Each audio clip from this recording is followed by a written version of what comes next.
Hola, bienvenidos a Escucha la Palabra de Dios. Soy la pastora Ibelis Tejera. Hoy leemos Gálatas capítulo 2. Los apóstoles aceptan a Pablo. 14 años después subí de nuevo a Jerusalén, esta vez con Bernabé, llevando también a Tito. Fui en obediencia a una revelación y me reuní en privado con los que eran reconocidos como dirigentes, y les expliqué el evangelio que predico entre los gentiles, para que todo mi esfuerzo no fuera en vano. Ahora bien, ni siquiera Tito, que me acompañaba, fue obligado a circuncidarse, aunque era griego. El problema era que algunos falsos hermanos se habían infiltrado entre nosotros para coartar la libertad que tenemos en Cristo Jesús a fin de esclavizarnos. Ni por un momento accedimos a someternos a ellos, pues queríamos que se preservara entre ustedes la integridad del Evangelio. En cuanto a los que eran reconocidos como personas importantes, aunque no me interesa lo que fueran, porque Dios no juzga por las apariencias, esos tales no me impusieron nada nuevo. Al contrario, reconocieron que a mí se me había encomendado predicar el Evangelio a los gentiles, de la misma manera que se les había encomendado a Pedro predicarle a los judíos.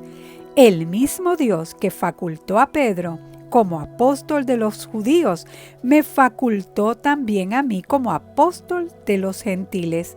En efecto, Jacobo, Pedro y Juan, que eran considerados columnas al reconocer la gracia que yo había recibido, nos dieron la mano a Bernabé y a mí en señal de compañerismo, de modo que nosotros fuéramos a los gentiles y ellos a los judíos.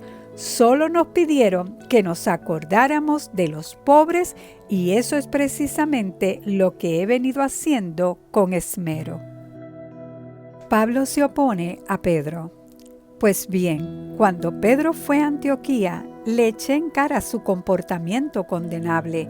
Antes que llegaran algunos de parte de Jacobo, Pedro solía comer con los gentiles, pero cuando aquellos llegaron, comenzó a retraerse y a separarse de los gentiles por temor a los partidarios de la circuncisión. Entonces los demás judíos se unieron a Pedro en su hipocresía, y hasta el mismo Bernabé se dejó arrastrar por esa conducta hipócrita.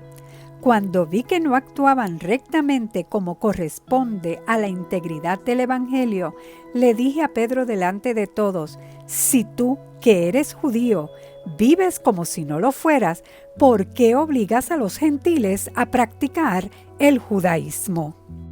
Nosotros somos judíos de nacimiento y no pecadores paganos. Sin embargo, al reconocer que nadie es justificado por las obras que demanda la ley, sino por la fe en Jesucristo, también nosotros hemos puesto nuestra fe en Cristo Jesús para ser justificados por la fe en Él y no por las obras de la ley, porque por estas nadie será justificado.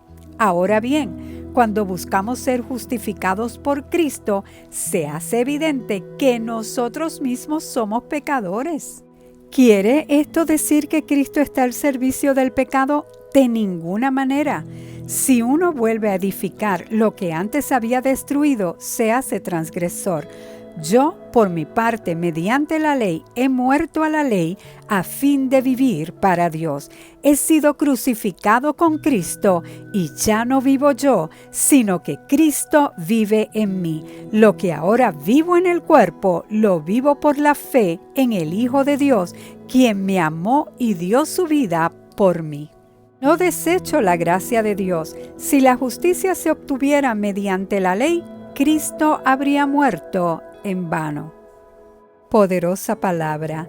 Ya no vivo yo, mas Cristo vive en mí. Los visuales que acabas de ver son de las montañas humeantes en Tennessee, la Smoky Mountain. Nos vemos en el próximo capítulo de Gálatas. Bendiciones.